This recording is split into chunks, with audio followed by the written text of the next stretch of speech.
नमस्कार, मैं सोनम सिंह आप सभी का आपके अपने इस यूट्यूब चैनल में स्वागत करती हूँ। अगर आप चैनल में नए हैं तो चैनल को लाइक सब्सक्राइब करना ना भूलें। जुलाई सीटेट का ये ईवीएस का प्रैक्टिस सेट है जिसमें से हम लोगों ने 2 पार्ट में 20 क्वेश्चन तक कर लिए हैं और इसके आगे आज हम स्टार्ट कर रहे हैं 21 क्वेश्चन।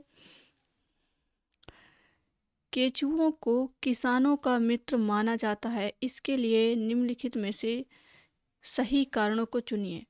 आपको बताना है कि ऑप्शन ए होगा कि केंचुए मृत पत्तियों और पौधों को खाते हैं तथा इनके मल से जमीन उपजाऊ बनती है।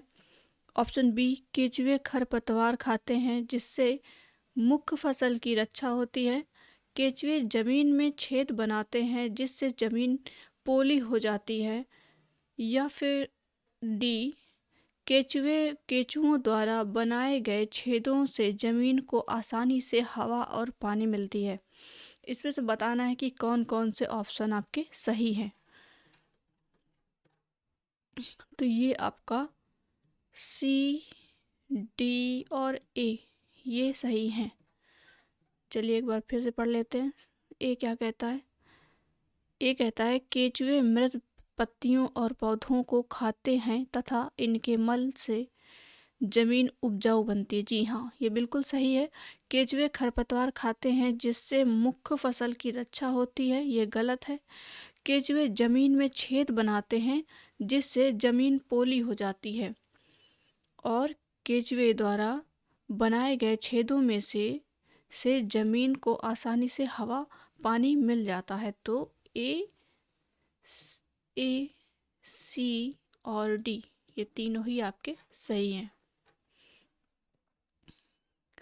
केंचुओं को किसानों का मित्र माना जाता है क्योंकि ये जमीन में छेद करके मिट्टी को पलटकर पोला करते हैं तथा ह्यूमस बनाते हैं।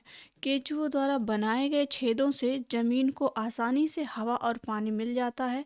मिट्टी को उलटने पलटने और पोल करने से पोषक पदार्थ ऊपर आ जाते हैं और पौधे इन पोषक पदार्थों का उपयोग कर सकते हैं। इसके अलावा केंचुए मृत पत्तियों और पौधों को खाते हैं तथा इनसे मल से जमीन उपजाऊ बनती है। क्वेश्चन नंबर 22, आदिवासी हजारों साल पहले से कांसे ब्रांज की चीजें बनाते आए हैं। आज भी हमारे घरों में कांसे का उपयोग होता है। कांसे के विषय में निम्नलिखित में से सबसे सही कथन चुनिए। अब इन 4 ऑप्शन में से आपको सही कथन चुनना है। यह पीतल, ब्रास और तांबे कॉपर का मिश्रण है। या फिर यह तांबे कॉपर यानी जस्ता जिसको जिंक भी बोला जाता है तथा एल्यूमिनियम का मिश्रण है।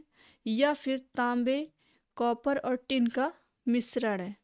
तांबे को कॉपर कहते हैं तो कॉपर और टिन का मिश्रण है। आपका सी ऑप्शन सही हो जाएगा। आदिवासी हजारों साल पहले से कांसे का चीज़ें बनाने में प्रयोग करते थे और आज भी हमारे घरों में कांसे का उपयोग होता है। इसका उपयोग बर्तन तथा मूर्तियाँ बनाने में भी किया जाता है। कांसा तांबा यानी कांसे का जो वो होता है ना सिंबल, वो होता है Cu और टिन का Sn, ये प्रतीक है कि मिश्र धातु है। यानी जो कांसा है वो तांबा और टिन की मिश्र धातु है। क्वेश्चन नंबर 23, नारियल डाली हुई किसी भी करी के साथ उबला हुआ टैपियोका निम्नलिखित में से किस क्षेत्र का प्रिय भोजन है? ये 4 ऑप्शन दिए हुए हैं, पश्चिम बंगाल, बिहार, तमिलनाडु और केरल। तो आपका ए सही हो जाएगा, केरल। नारियल डली हुई किसी भी करी के साथ उबला हुआ टैपियोका केरल का प्रिय भोजन है। और ये टैपियोका जो है ये उगाया कहाँ जाता है? ये ज़मीन के अंदर उगाया जाता है जिसको फल मानते हैं। और टैपियोका से ही हमारे जो साबूदाना होते हैं वो बनाए जाते हैं। ठीक है। 24, निम्नलिखित में से त्योहारों के उस समूह को चुनिए जिन्हें पूर्णिमा को मनाया जाता है। आपको बताना है कि पूर्णिमा के दिन कौन कौन से त्यौहार मनाए जाते हैं।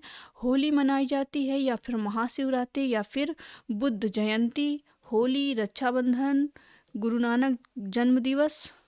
सी है आपका दिवाली, महाशिवरात्रि, गुरु नानक जन्म दिवस, या फिर डी दिवाली, गुरु नानक जन्म दिवस, या फिर रक्षाबंधन।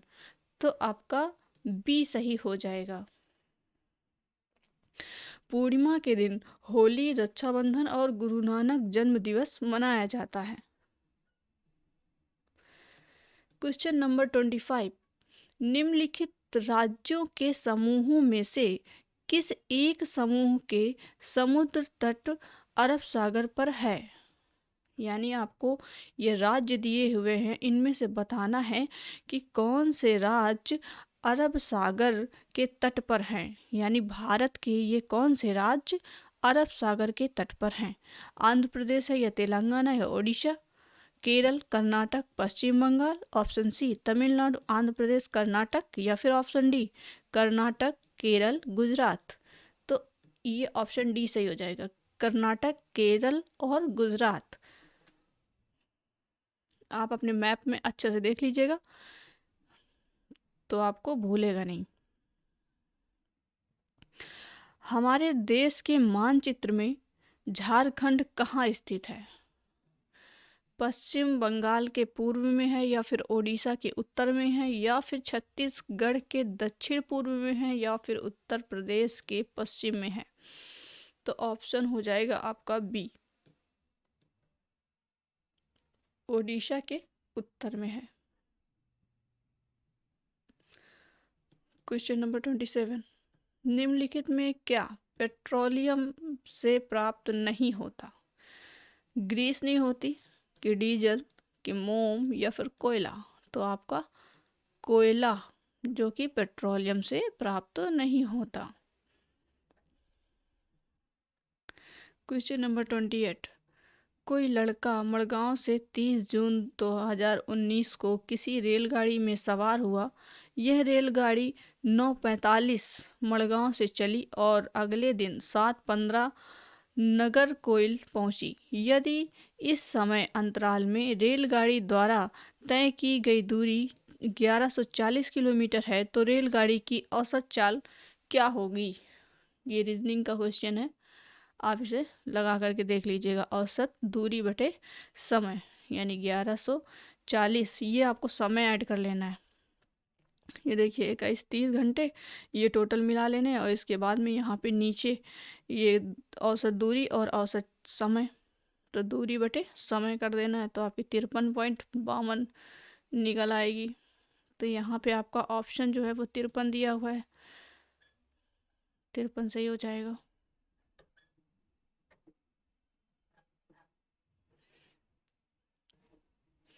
क्वेश्चन नंबर 29, हमारे देश के एक जंगल में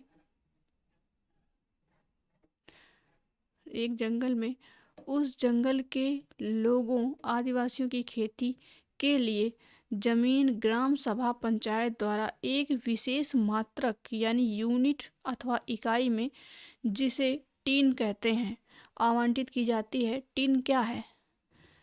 वह भूमि जिस पर कोई किसान एक टीन बीज बोता है। तो आपका ऑप्शन ए ही सही हो जाएगा। वह भूमि जिससे कोई किसान एक टीन बीज उत्पन्न करता है, ये नहीं है। यह भूमि का मात्रक है जिसका अभिकल्पना विशेष रूप से जंगलों के किसानों के लिए है। ये सब गलत है और ये आपका सही हो जाएगा। ये खेती झूम खेती कहलाती है और मिजोरम में की जाती है। टिन वह भूमि है जिस पर कोई किसान एक टिन बीज बोता है, इसे टिन खेती कहते हैं। यह खेती भारत के पूर्वोत्तर राज्य यानी मिजोरम में की जाती है। इस खेती का निर्णय लॉटरी निकाल कर होता है। जिसका नाम पहले निकलता है वह अपने सामर्थ्य अनुसार एक टिन जमीन मांग लेता है। इस प्रकार गांव के सभी परिवारों को खेती के लिए जमीन दी जाती है।